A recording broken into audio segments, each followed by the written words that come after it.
नमस्कार, आप देख रहे हैं डीबी लाइव। मैं हूं आपके साथ स्वाति ढल और हम बात कर रहे हैं बिहार के सियासी सरगर्मियों की, जहां पिछले 2 दिनों से घमासान जारी है और आज नीतीश कुमार ने बहुमत हासिल कर लिया है।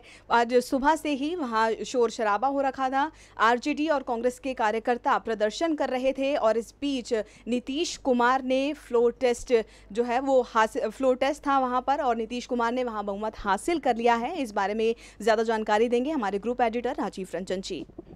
जी स्वाति, एक तो सबसे पहले नीतीश कुमार ने 131 के मुकाबले 108 के मुकाबले 131 मतों से बहुमत हासिल किया है। लेकिन इससे पहले तेजस्वी यादव ने बहुत ज़्यादा खरी खोटी सुनाई और अपने भाषण में उन्होंने ये दिखा दिया कि हाँ ज़रूर अब वो विपक्ष के नेता होंगे वहाँ पर और बिहार विधानसभा में। और ऐसा लग रहा है कि तेजस्वी यादव बहुत ही परिपूर्ण रूप से, परिपक्व रूप से वो आ गए हैं राजनीति में और लालू यादव का एक जो है उनका वंशज बाहर निकल के आया है। जैसा ये इससे पहले नहीं दिख रहे थे, आज दिख रहे हैं वो। कि और आज क्या मैं बोलूँ तो पिछले 2 दिनों से जो वहाँ सियासी घमासान जिसकी बात आप कर रही हैं वो जैसा था, उसमें वो एक उभरते हुए नेता के रूप में, यंग नेता के रूप में दिख रहे हैं, जैसा उत्तर प्रदेश में अखिलेश यादव ने दिखाया था मुलायम सिंह के वारिस के रूप में।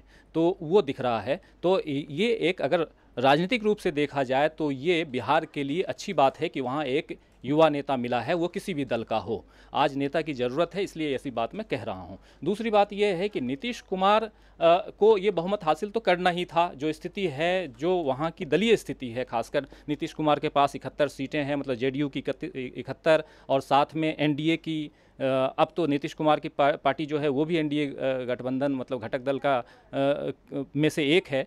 लेकिन उनके पास, एनडीए के पास तत्काल 58 सीटें और बाकी मिलाकर के 131 मत। एक जो 108 में से जो 109 होना चाहिए था, ये कहा जा रहा है कि एक कांग्रेस का नेता जो है उस समय वॉशरूम के लिए बाहर गया था और इसलिए वो मतदान नहीं कर पाया। लेकिन कुल मिलाकर के ये जीत होनी थी नीतीश कुमार की, वो जीत हो गई है। अब आगे लेकिन अगले 6 महीने में वहाँ क्या होना है, क्या होगा, ये देखना बाकी है अभी।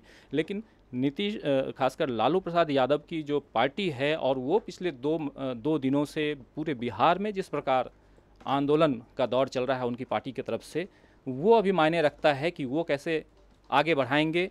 कोई उपद्रव ना हो, कोई हिंसा ना हो, इसका अगर ध्यान रखते हुए अगर ये लोग गांधीवादी स्टाइल में अगर काम करें तो ज़्यादा अच्छा है।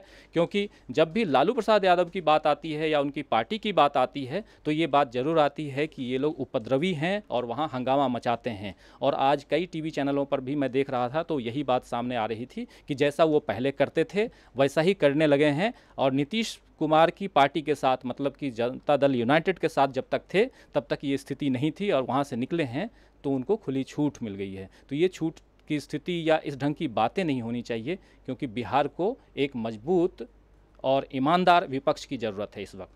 अब एक सवाल ये है कि डैमेज कंट्रोल कैसे किया जाएगा। बार बार कहा जा रहा है कि जैसे लालू यादव की पार्टी को इतना बड़ा झटका दिया है, नीतीश कुमार ने बार बार आरोप लग रहे हैं उनके ऊपर कि वो अवसरवादी नेता हैं। और इस तरीके से लालू यादव ने भी ये कहा है कि हम विश्वासघात दिवस मनाएंगे, कल भी मनाया था और आज भी प्रदर्शनों का दौर जारी है। तो किस तरीके से अब लालू यादव की पार्टी जनता तक अपनी आवाज़ पहुँचाएगी? देखिए, लालू यादव की पार्टी और उनके जो शुभचिंतक हैं वो तो ऑलरेडी सोशल मीडिया के द्वारा और बाकी हर ढंग से मैं देख रहा हूं कि वो पहुंच रहे हैं, मतलब लालू यादव की पार्टी पहुंच रही है जनता के पास। लेकिन डैमेज कंट्रोल की बात अगर आती है तो ये डैमेज कंट्रोल नीतीश कुमार को करना होगा, क्योंकि नीतीश कुमार के खिलाफ काफ़ी माहौल बना है इस बीच। और अवसरवादिता की बात होती रही है कि वो अपॉर्चुनिस्ट हैं, जो लगातार बात हो रही है कि जब उनको मौका मिला तो वो आरजेडी और कांग्रेस के गठबंधन में आ गए, और जब मौका मिला तो उससे अलग होकर के और अब एनडीए के समर्थक दल हो गए हैं।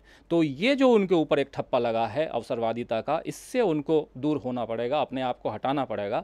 और ये देखना होगा कि आने वाले समय में कैसा, किस रणनीति के तहत, राजनीतिक रणनीति के तहत वो करते हैं। साथ में ये भी बता दूं कि जिस प्रकार अभी जो देश में बीजेपी की सरकार है, एनडीए की सरकार है, वहाँ भी अब एनडीए की सरकार हो गई और जैसी स्थिति अभी निर्मित है वैसे में नीतीश कुमार जैसी बातें कर रहे हैं कि मैं एक एक का जवाब धीरे धीरे दूंगा। वो क्या जवाब देना चाहते हैं और क्या करना चाहते हैं तो भविष्य के गर्त में है। लेकिन ये बताऊं कि जैसे कल ये खबर आई कि ईडी ने लालू प्रसाद यादव के परिवार के ऊपर मामला दर्ज किया है, तो ये दिख रहा है कि कहीं ना कहीं अब राजनीति जो है वो दुश्मनी की ओर बढ़ रही है और उसमें लालू प्रसाद यादव के परिवार को और उनकी पार्टी को सरकारी तौर पर, कानूनी तौर पर घाटा होना निश्चित है। बहुत बहुत शुक्रिया इस तमाम जानकारी के लिए। हमारे साथ थे राजीव रंजन जी, जिन्होंने हमें बताया कि किस तरीके से आज नीतीश कुमार ने बहुमत हासिल किया, कितने वोट उन्हें मिले और आगे क्या कुछ हो सकता है बिहार में। तो खबरों के लिए और देखते रहिए DB लाइव।